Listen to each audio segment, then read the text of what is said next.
Merci Seigneur. À toi la gloire, à toi l'honneur, à toi toute la majesté.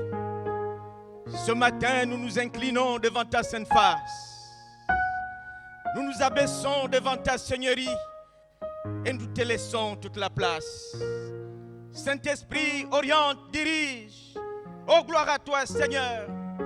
Ce matin, il y a de la joie au ciel parce que le royaume du ciel est en train de s'agrandir. Nous disons gloire à toi. Nous disons à toi la gloire, à toi l'honneur, à toi toute la majesté. Merci, Père Céleste. Au nom de Jésus, Amen. Le mot baptême vient du mot grec baptizo, et dont le verbe est baptiséin, qui veut dire plonger, immerger. Ceci dit, si vous êtes en face d'un baptême où on n'est pas amené à plonger, c'est un baptême qui ne nous concerne pas. Le baptême par immersion implique forcément plonger, rentrer dans l'eau. Amen, amen. Pour les chrétiens que nous sommes, le baptême symbolise la mort, l'inhumation et la résurrection de Jésus-Christ. Amen, amen. Je reprends. Pour les chrétiens que nous sommes, le baptême symbolise la mort, l'inhumation et la résurrection et ne peut être accompli que par immersion. Ce symbolisme ne peut être accompli que par immersion. Baptême est donc une doctrine chrétienne qui symbolise la mort, l'inhumation et la résurrection de Jésus-Christ de Nazareth.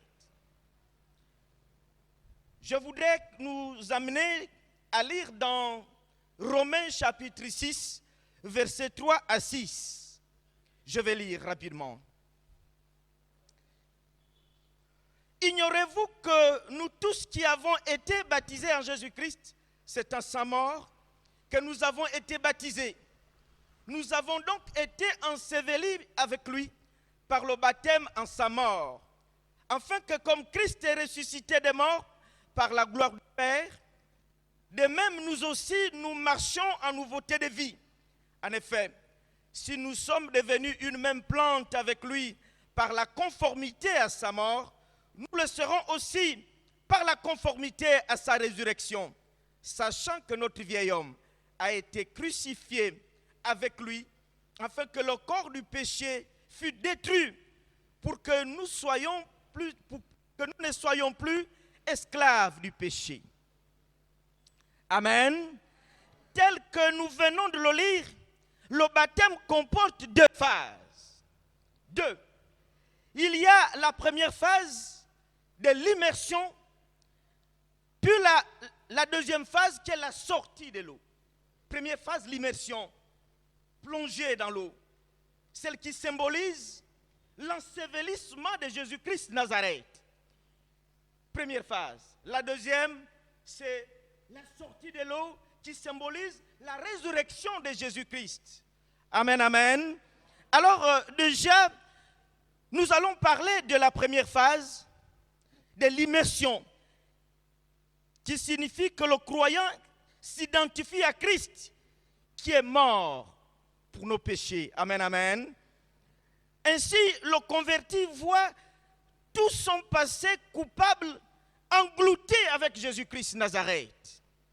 Tout son passé coupable, tout ce que nous avons fait de mal, tous nos péchés, tout ce que nous faisions comme transgression avant que nous connaissions Jésus. Le jour, tout à l'heure, lorsque vous allez immerger, lorsque vous allez rentrer dans l'eau, tout ce passé coupable est complètement englouti avec Jésus-Christ de Nazareth. Amen, amen. C'est ça, la symbolique de l'immersion. Tout à l'heure, on va vous immerger. Et votre passé non glorieux sera également immergé dans l'eau pour toujours. Amen. Voilà. Et nous ne sommes plus condamnés. C'est fini.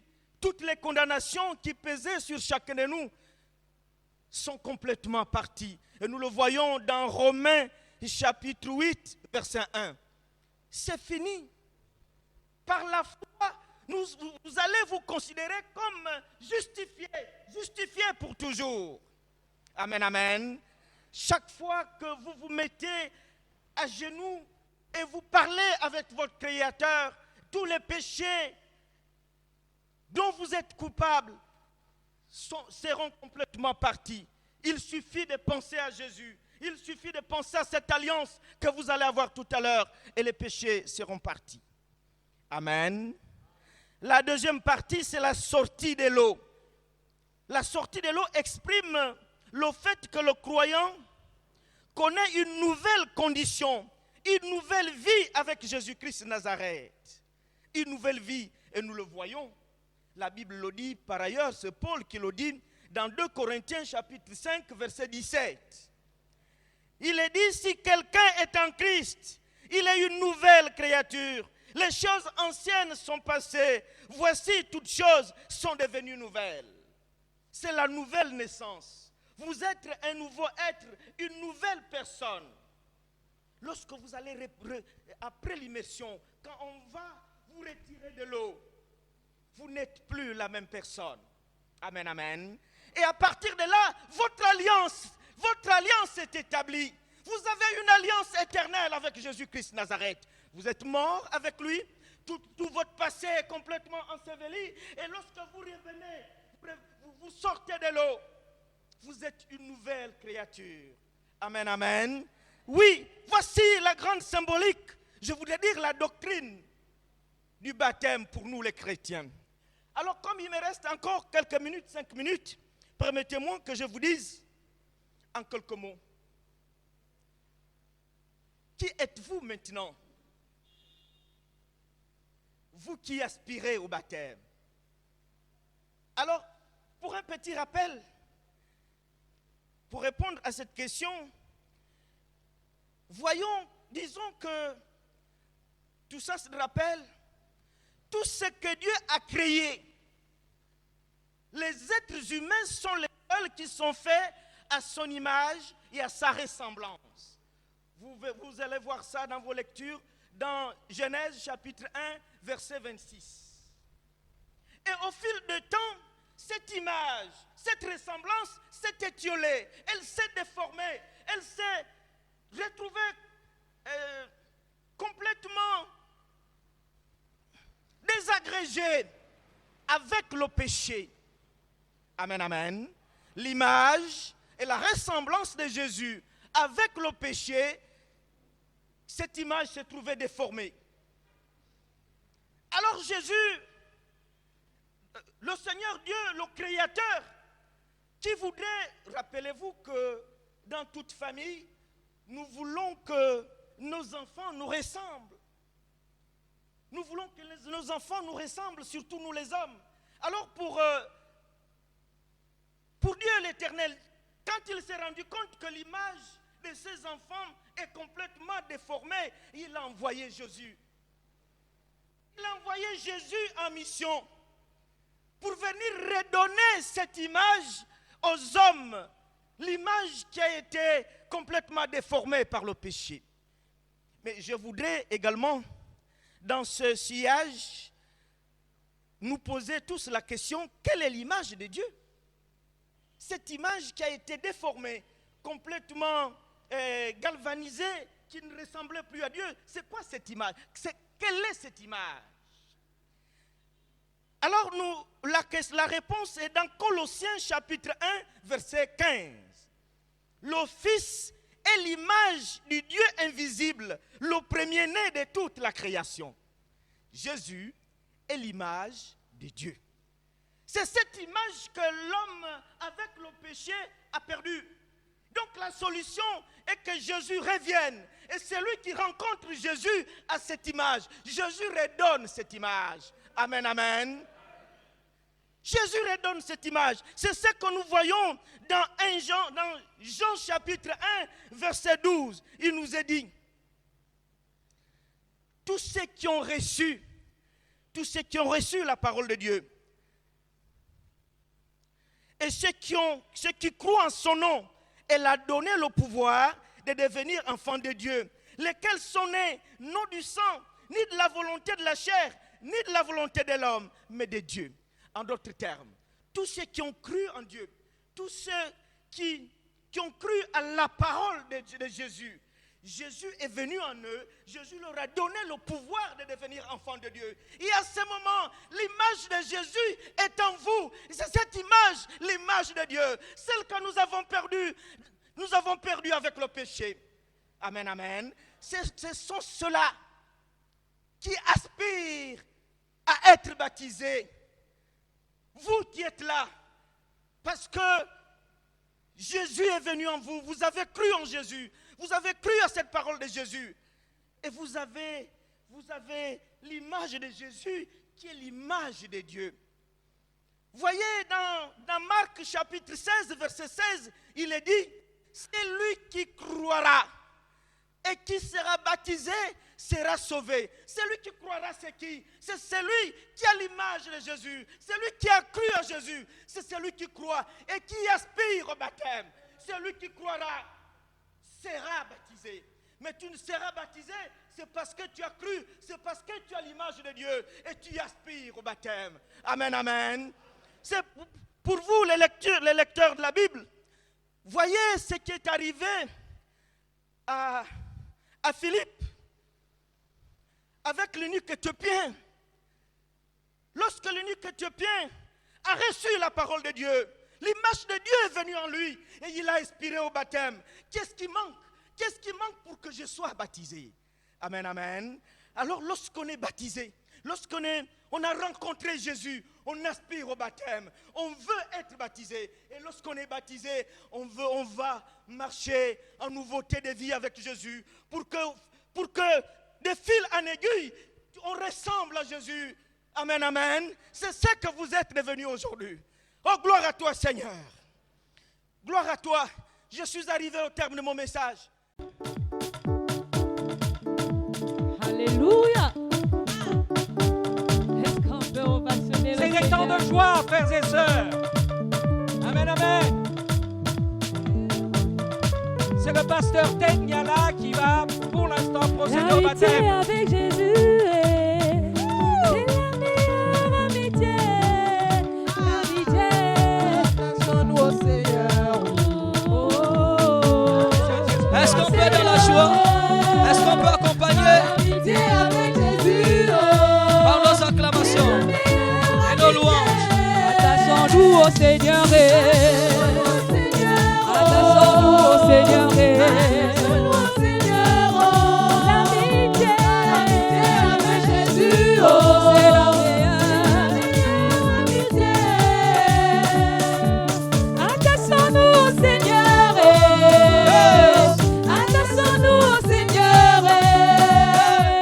L'amitié avec Jésus, c'est la meilleure amitié. Attachons-nous au Seigneur. Attachons-nous au Seigneur. Oh, l'amitié avec Jésus, c'est la meilleure amitié. Attachons-nous au Seigneur. Attachons-nous au Seigneur. Attachons-nous au Seigneur.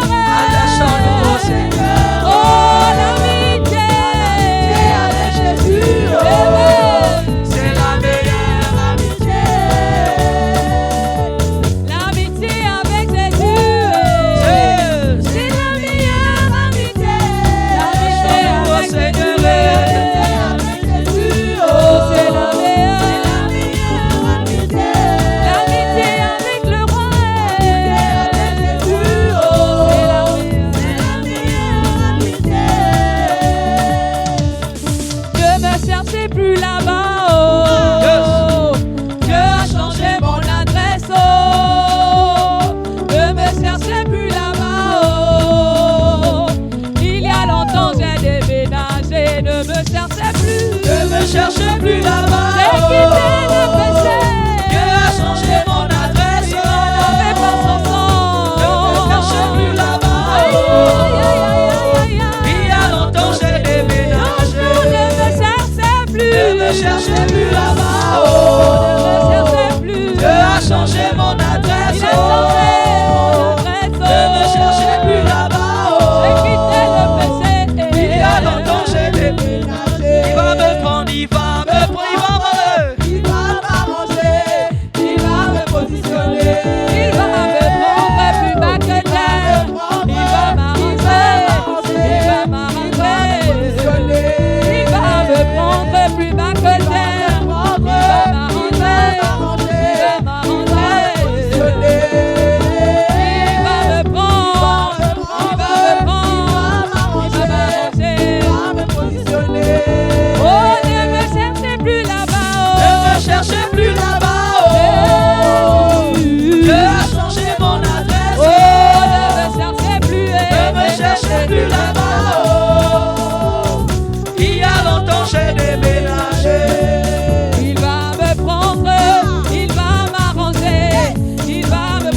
positionner.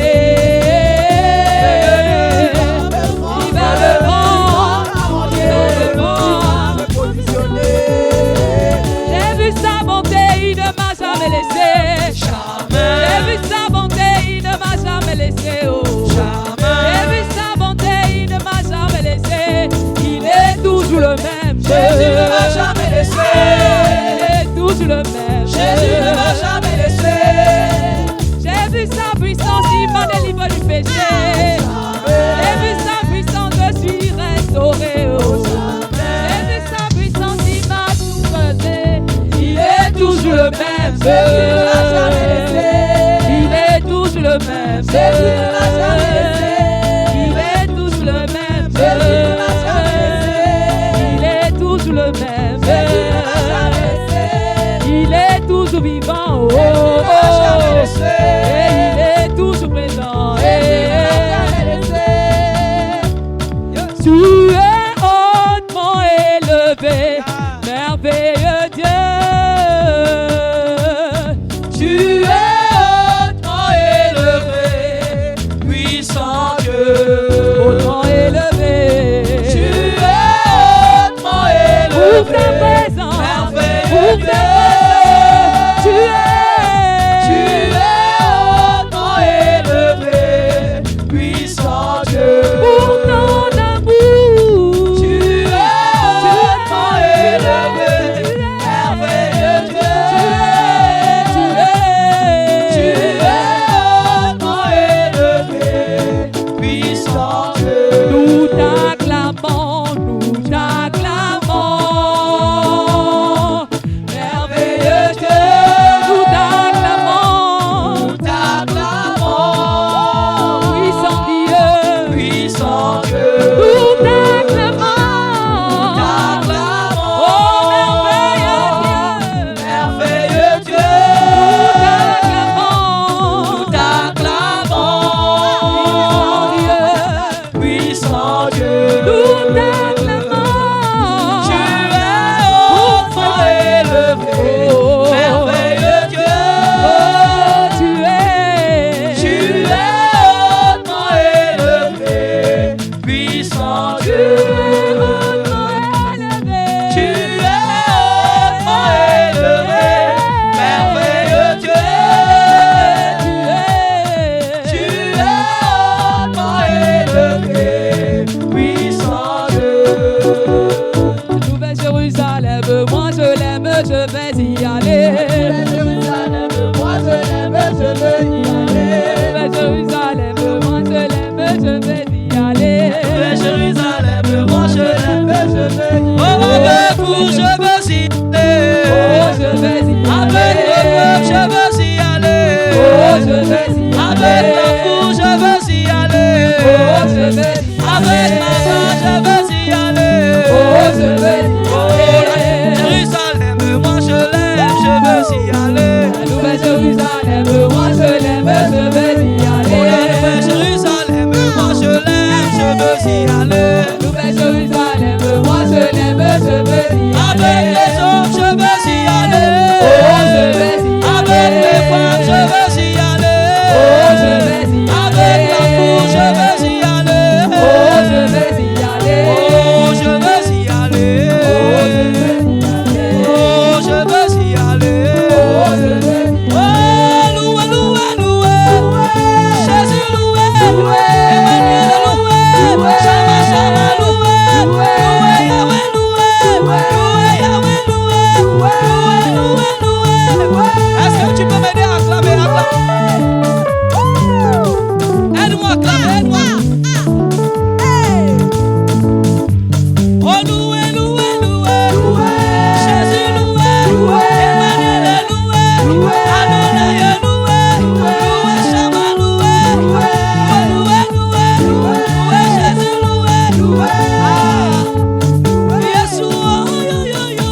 L'agneau est souverain.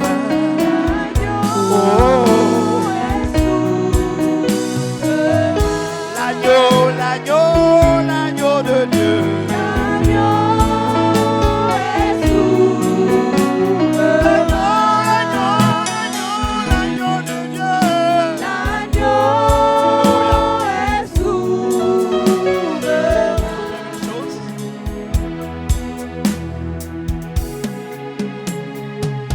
Une chose, nous sommes en train de terminer ces moments.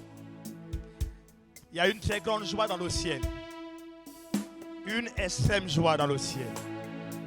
Et quand le ciel est joyeux, tout devient possible. Tout devient possible.